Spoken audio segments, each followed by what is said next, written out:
have a special treat for us. Okay, kind of selfishly for me, in interviewing Matt Mallon, the Director of Sales and Advertising Partnerships for LockedOn Podcasts. So his job intersects at two of my favorite crossroads, sports and podcasts and marketing. Okay, so three. But aside from his neato job, Matt is one of the most genuinely friendly and cool people I've met on my journey as a woman entrepreneur in a male-dominated industry. So I wanted to take some time to get to know him and hear about what goes on behind the scenes at Locked On Podcasts. So if you're not familiar, Locked On Podcast is the #1 daily local sports podcast network. They boast over 198 specialized shows in 92 metro markets, covering the major sports leagues, college, a daily sports show, a fantasy show, betting, and they just introduced a city model for Minnesota, Atlanta, and Cleveland.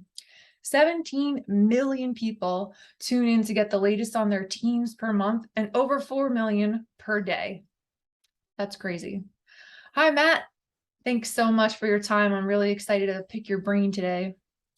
Well, Dana, thanks for having me. It's a pleasure to be here. Great.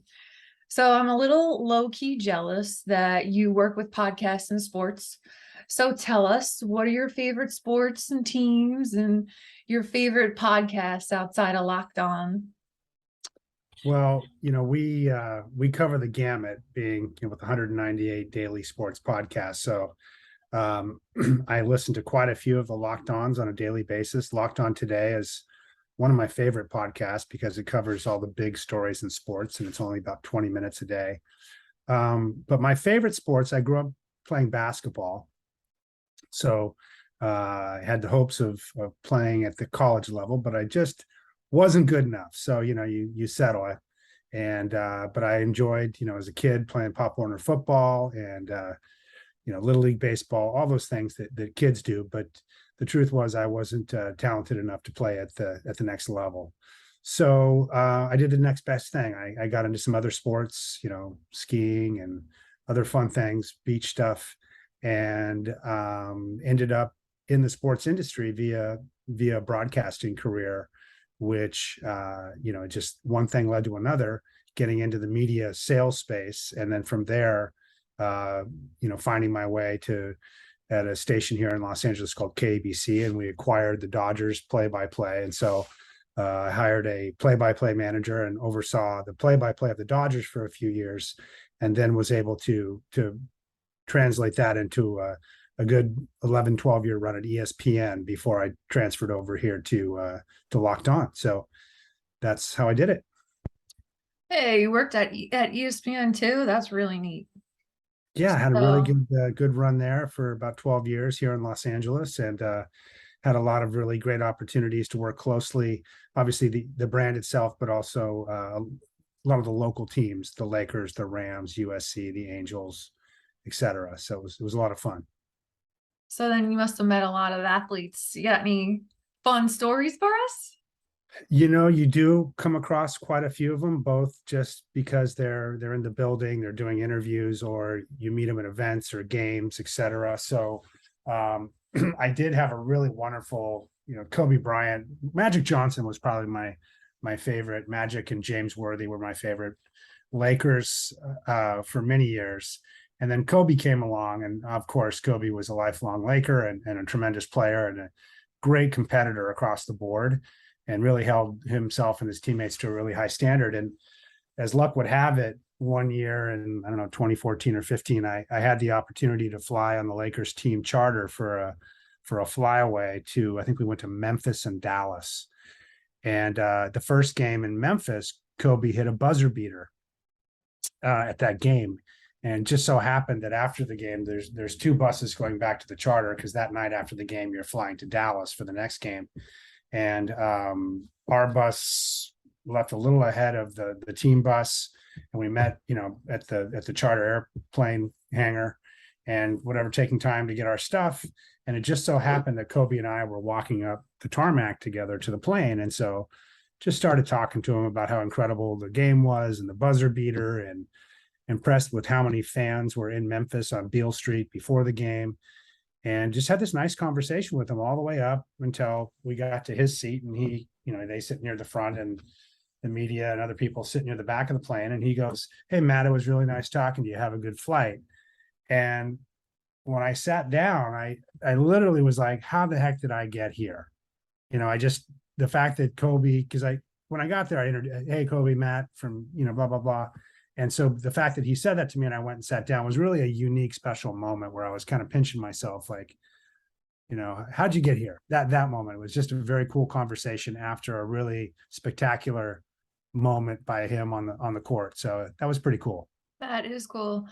Is he as nice as he seems? I mean, he remembered your name. He sounds like he's very friendly. I'm guessing he's a super guy, was a super guy. All right. My interaction with him certainly was limited. You see him around. That was the most in-depth conversation. So I think he was just a tremendous competitor and a gentleman. And there might be people that say other things about him because he did hold people to standards and didn't tolerate, not giving your best. So I'm sure there's mixed stories out there about him, but I found him to be a true competitor, and interactions I saw and had with him personally were nothing but him being a gentleman and a class act. Yeah, and that's why he's got a day in his honor now. Kobe Bryant Day is coming up in August. Yeah. Can I squeeze one more story out of you? Sure, like an athlete story. Yeah. I mean, I've met a number of athletes, Lakers, of course, Rams, Dodgers, collegiate heroes. I had a lot of fun one time when I was with KBC and the Dodgers. The Dodgers had just clinched the National League playoff spot, and just so happened that me and a couple colleagues were in the locker room as the players came off the field. And of course, that's when it's lined with plastic and squirting champagne and all that. And Manny Ramirez came and he squirted champagne all over me, which I thought was funny, and didn't realize that it actually really does sting your eyes. That's why they're all wearing goggles. And so we're just having fun and just being a part of the celebration and high-fiving players. And next thing you know, he came back and did it to me again. And this time a photographer captured it. And, my face is kind of like this, and he's pouring champagne on me. And it was kind of funny because we were laughing. And then that photo ended up in some local trade saying, "Dodger owner Frank McCourt gets showered with champagne by Manny Ramirez."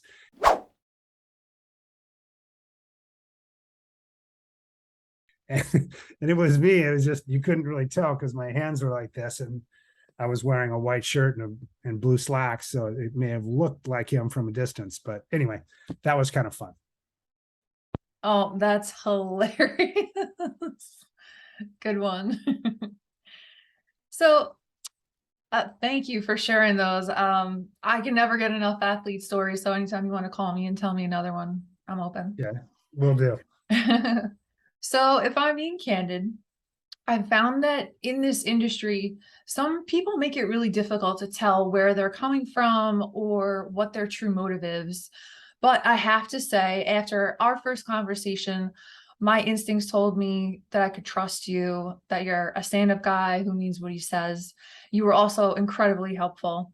So have you experienced any discourse through your career or felt like people were rooting for you to fail, and how do you handle something like that? I've always struggled with it.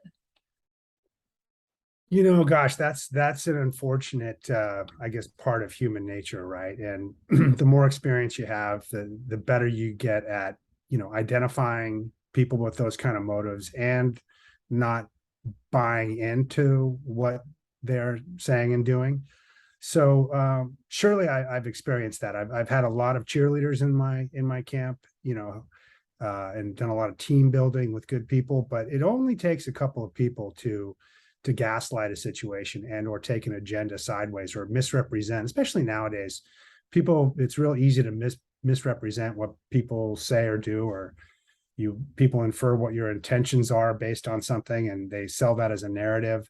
So certainly that is out there, but I think it comes to, your actions speak louder than words, and you just need to mean what you say and follow up on it, and not get brought down by people who are basically intellectually dishonest, right? They're they're out for their own gain, which, look, I understand. In business, we're all trying to get things done.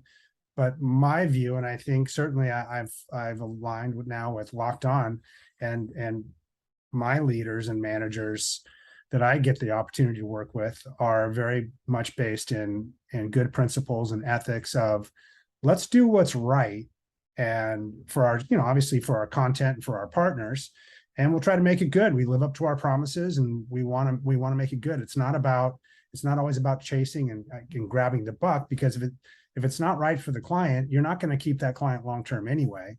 And so it's better just to try to find solutions. And sometimes, look, you go down a path that everyone feels confident that this is a good solution, and maybe it doesn't meet expectations, and that's okay too. But you have to acknowledge, okay, we tried this, we tried that. We come back to the table and try to optimize. And sometimes it's a home run, sometimes it's a single. It just really depends on what you do, and you can maintain partnerships and friendships by coming to the table and being honest about where you stand and what you can and can't do. It's always people that over promise and under deliver, and or start speaking out of both sides of their mouth, that you kind of have to look at and go, okay, well, maybe we shouldn't be a partner, right? Yeah, so that's great advice. Be the change. Do better than the people who are trying to do wrong to you. Yeah.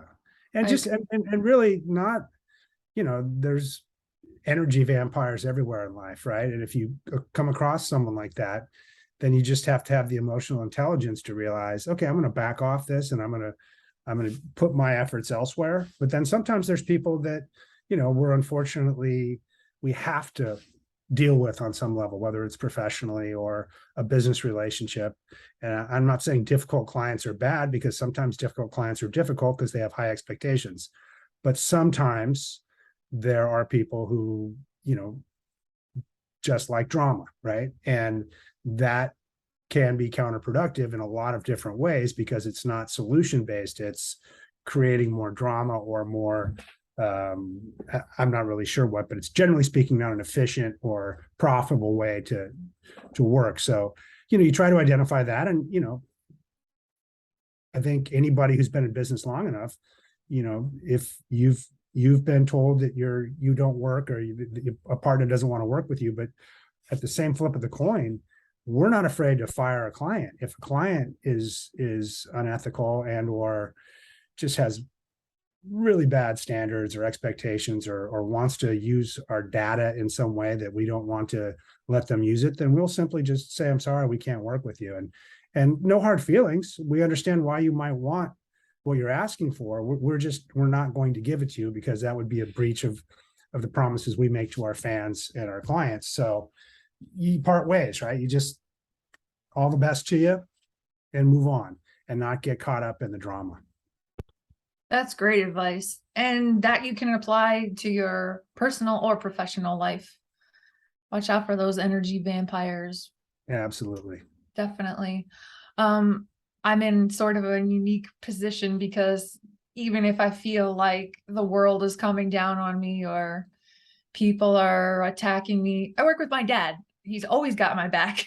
Sure. He's very encouraging, and it's good to know that I always have someone in my corner.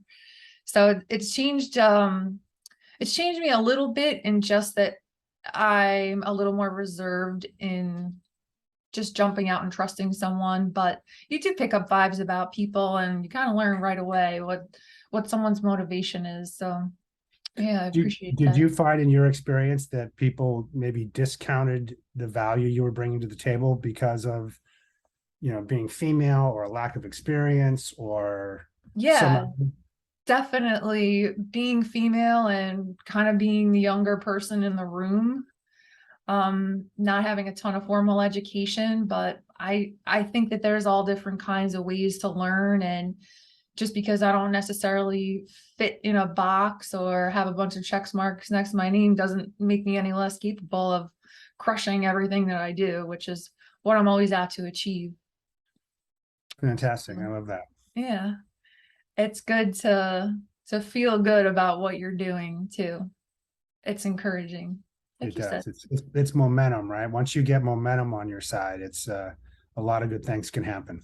Yeah, yeah. Setting goals, breaking like crushing people's expectations of you and just bringing yourself to a higher and higher level. That's what I'm trying to do anyway. This startup is not for the faint of heart. I can imagine it takes some persistence and determination. Yeah, I'm up for it. Um, so any advice for folks who want to do what you do? You run a large marketing directorate, right? Well, the truth is, I have managed large teams over the course of my career at different junctures and been responsible for substantial sums of revenue. My current role at LockedOn is, director of sales and advertising partnerships. But I'm not managing a big team. I'm really out there being an advocate for LockedOn and helping to create, partnerships and revenue. But the beautiful thing is we are relatively a small group, and we make, decisions together that are in the best interest of LockedOn first and foremost, and client partnerships, how they're going to work. And so it's really refreshing not to be a part of something that is so big that even the smallest decisions that seem like no-brainers can take weeks or months to make decisions on, because it's got to go up a corporate food chain, and or there's a million agendas within that chain of why to do things or why not to do things. And I feel like LockedOn is, we're just able to basically give our employees and our hosts the chance to serve our fans. We are, hyper local with national scale. So each host, whether it's Locked On Steelers, as you're wearing right now, or Locked On Yeah. Rams, or Locked On Lakers, or Locked On Jets, Giants, it's each of those hosts are an influencer to their fan base. And really they do what serves their fans, and staying within our guidelines of standards and practices, and we keep it clean, and we just talk sports. There's no politics. There's no funny business in terms of agendas behind our host. It's let's talk about what's really happening with the Steelers today. What's stuff that the average fan will never know, or if you turn on, broadcast network TV and one of the sports stations, or maybe even your local sports talk radio station, you're not going to have the insight that our hosts give them every day, because they're so embedded that it becomes that content. So that's where we thrive. And it's really fun for me to really focus on things that matter to the fan, and not things that necessarily matter to the quarterly earnings report. And don't get me wrong, that's not a focus of ours. It certainly is. But the bigger picture is making the content and selling and getting partnerships and partners in that complement what we do. And it's really a fantastic environment. Yeah, the hosts for the shows are always really friendly too. I've reached out to a couple of them on Instagram and had some conversations with them, which I appreciate as a fan. This was years ago, so Yeah, no, they're great. They're engaging, and each has, like I said, their own specific fan base. And it's, if you are I don't know, a Vegas Golden Knights fan, hockey fan, very hard to get that insight anywhere in depth as our host can deliver it, right? Same thing with any other hockey team or MLB team, because it's 5 episodes. It's an episode every day, 5 episodes a week in depth about that team. And so there's a real passion there. And that's why the model works so well. yeah, you're right. It is about passion. It's cool.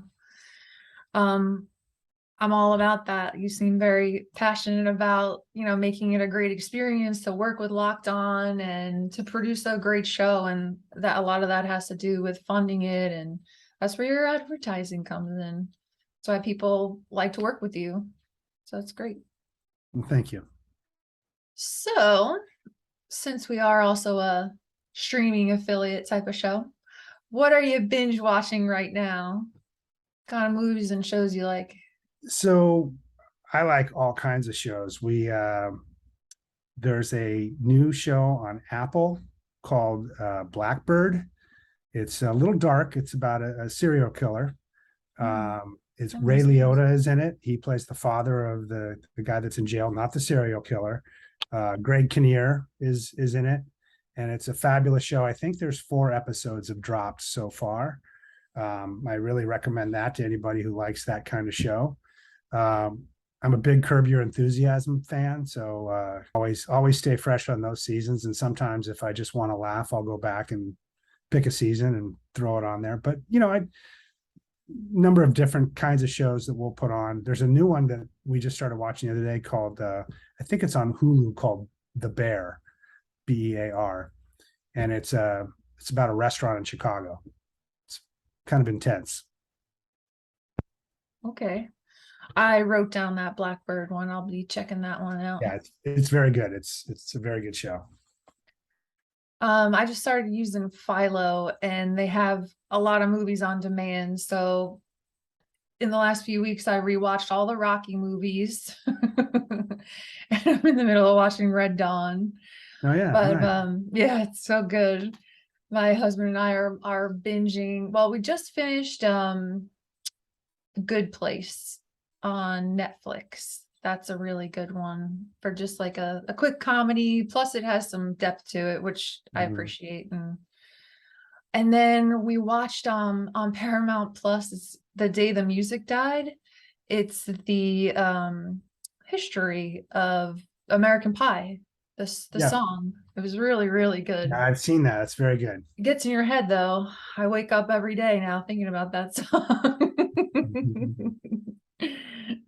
That's cool. So you mentioned skiing and like beach activities. Is that your main source of relaxation, or what do you do to like kind of cut loose? Yeah, in the ski season, I really like to get out there as much as possible. And this year I skied, I don't know, 7 or 8 different resorts this past season.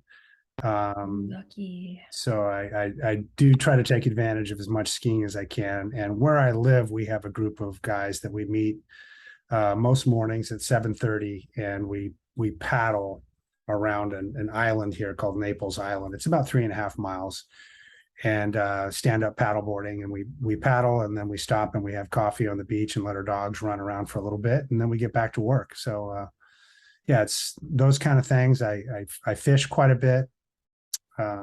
Just sometimes in the middle of the day, if I just need a break, I'll grab a pole and run out and fish for an hour, just because, fishing and sales have a lot in common, right? More lines in the water, the more you might catch. And sometimes one line in the water, if you're good with it, can reel in a nice little fish. So I have a lot of fun. It's almost meditative for me to go out there sometimes and just clear my head for an hour and fish. That's so cool. I mean, working from home is the best for that, right? Too. Certainly is. Yeah. That Mhm. hour to 2 hours to 3 hours a day that you spend on the road, getting that back, it allows you to do more of everything. I feel like I work longer hours, but I also play longer hours because, I can work an hour when I see some downtime, or if I want to go take an hour to clear my head in the middle of the day, I can do it. And there's real no consequence to it other than recharging my batteries to be better when I get back.